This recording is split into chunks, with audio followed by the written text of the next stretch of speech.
Bora falar mais de São Paulo Futebol Clube, Nick, porque tem uma entrevista que a gente mencionou no começo da live aqui, que chamou a atenção de muitos tricolores, que é de Hernan Crespo, técnico campeão paulista pelo São Paulo em 2021, tirou o São Paulo da fila, foi entrevistado pelo Gaúcha Zero Hora, bela entrevista, inclusive, né, direto ali da Argentina, e falou, né, do seu estilo de jogo, falou da oferta que teve do Grêmio e abriu o coração quando falou sobre o São Paulo.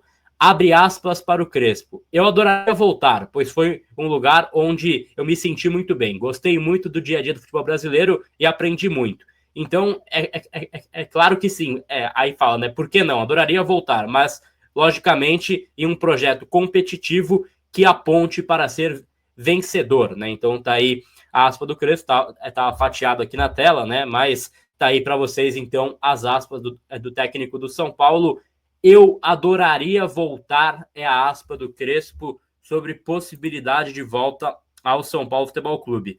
Te pergunto, Gustavo Nick, dá para vislumbrar um caminho onde o Crespo voltaria a ser técnico do São Paulo? Você acha que tem essa possibilidade, teria esse chão para você, entre aspas, assim, de que ele tem porta aberta para voltar a algum momento? Cara, eu acho que assim, eu vou falar desconsiderando que o Zubeldia tá no cargo, porque eu acho que, porra, o cara tá lá, tá trabalhando. Não vamos aqui ficar especulando como se o Crespo fosse cotado agora na nossa visão para substituir o Zubeldia. Estamos pedindo a demissão do Zubeldia, nada disso. Estou pensando na declaração do Crespo para um futuro, em um momento em que, de repente, a vaga de treinador de São Paulo esteja livre, né? Então, não é que eu estou falando sai Zubeldia imediatamente, venha Crespo.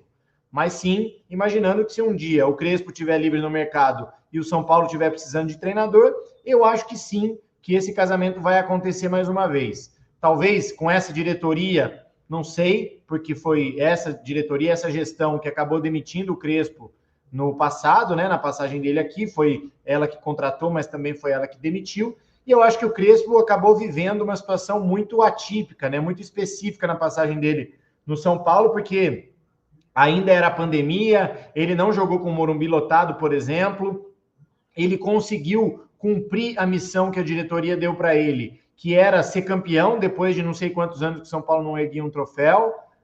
O Paulista declaradamente foi tido como a Copa do Mundo naquela situação, e ele conseguiu ganhar em cima do Palmeiras. Eu acho que ele apresentou bons valores, bons jogos. O time do São Paulo naquela época era infinitamente inferior, na minha opinião, ao que o São Paulo tem hoje em termos de, pelo menos, os 11 iniciais ali.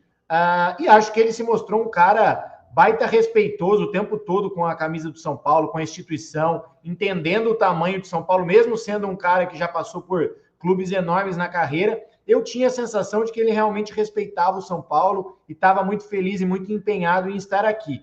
Dito tudo isso, obviamente que depois, no início do Brasileirão, houve uma queda muito grande de rendimento, muito por conta de questões físicas que foram, né, decorrentes daquela pisada no acelerador ali no Paulista. Não sei se ele ia reagir ou se ele não ia, porque depois o Rogério, se não me falha a memória, o Rogério assume, dá um upgrade muito grande no time, mas em termos de classificação, eu acho que o Rogério acabou entregando o Campeonato Brasileiro mais ou menos na mesma posição que ele pegou ali do Crespo, talvez um pouco melhor, não me lembro de cabeça, mas não foi uma grande evolução assim, em termos de tabela, né? O trabalho com as suas especificidades. E acho que o Crespo acabou saindo pela porta da frente, entendeu? Não foi um cara que saiu com rejeição, nem nada disso. E esse tipo de declaração dele, claro, que mantém da parte dele essa porta sempre aberta. Eu acredito sim que se o São Paulo no futuro estiver precisando de um treinador e de repente o Crespo estiver disponível, eu acredito que sim, que seja um nome talvez de ser buscado. Eu acho que a história do Crespo no São Paulo ela é muito controversa por vários sentidos, né? Até quando ele chega foi pós a saída ali do Fernando Diniz, era um São Paulino que estava muito machucado, né? Pela perda ali dos 2 títulos, né? Que São Paulo teve, o São Paulo com uma campanha muito boa no Brasileiro, perdeu na reta final, perde o título, sai o Fernando Diniz e ele é a primeira escolha da gestão Casares após uma série de entrevistas que eles fizeram, né? Então ficou ali 10 dias praticamente tentando achar um técnico e acharam o Crespo e ele veio com uma missão muito clara, resgatar a autoestima desse torcedor machucado e fazer o São Paulo sair da fila. Isso ele cumpriu muito bem, né? Ele pega um paulistão modificado, totalmente outro campeonato para o São Paulo, jogos curtos, jogos em sequência, acho até que pegou uma fase mata-mata bem mais tranquila, não teve um grande rival ali nas quartas ou nas semis, pega o Palmeiras na final, faz 2 bons jogos do São Paulo e aí é campeão com muito mérito. Mas teve uma contrapartida que foi o lado físico do São Paulo que deu esse all-in, entre aspas, ali nas Copas, né? Então deu esse all-in no Paulistão, não teve perna para o brasileiro, na primeira oscilação ele caiu, né? Então acho que essa é a forma resumida que eu vejo a passagem esportiva dele. Agora, fora de campo, né? Teve alguns poréns ali com o Corran, né? Que era o preparador físico dele, que teve confusões internas no grupo. Hoje ele não trabalha mais com o Crespo, isso é um ponto que para mim puxa muito a favor de uma possível volta, caso um dia ele queira voltar, né? Que ele tenha uma reformulada interna, cara, na sua comissão propriamente falando. Então acho que é um ponto que seria de evolução dele no São Paulo. Acho que sacanearam ele em vários sentidos, né? Então até estavam, devendo ele até outro dia, né? Então ele até processou, ele até ameaçou ir na FIFA para o São Paulo pagar ele. E eu vou lembrar também da forma que ele saiu, Nick, que ele deu treino de manhã, saiu, e de noite o Ceni deu treino, né? Então ele foi buscar as coisas dele lá no CT, tem uma foto que é até constrangedora, que é ele e o Ceni, né? Então o cara que foi demitido, mas o cara que estava chegando juntos no CT. Isso para mim é um nível de constrangimento bizarro, né? Igual o AT me demitir e eu em live fazer uma última live aqui com o novo apresentador, né? Seria uma loucura total. Então, assim, tem esse ponto do Crespo, talvez na pele dele eu não pensaria em voltar nessa gestão, que foi a mesma gestão que fez isso, mas ele tem um carinho muito grande do seu torcedor, né? Então, o povo são paulino, num geral, gosta muito do Crespo, é grato pelo Crespo, por tudo que ele fez ali naquele Paulistão. Eu acho que é um encontro que tende a acontecer mais uma vez, quem sabe, daqui para frente, né? Quem sabe daqui uns anos. Mas eu não gosto de falar de troca de comando técnico tendo profissional empregado e com cargo assegurado, como é o caso aí do Zubeldia. Até foi perguntado, né, aqui na Arquibancada Tricolor, na dinâmica que a gente fez aqui nos shorts aqui do YouTube, né, que a gente está fazendo vídeo para vocês diariamente com várias dinâmicas.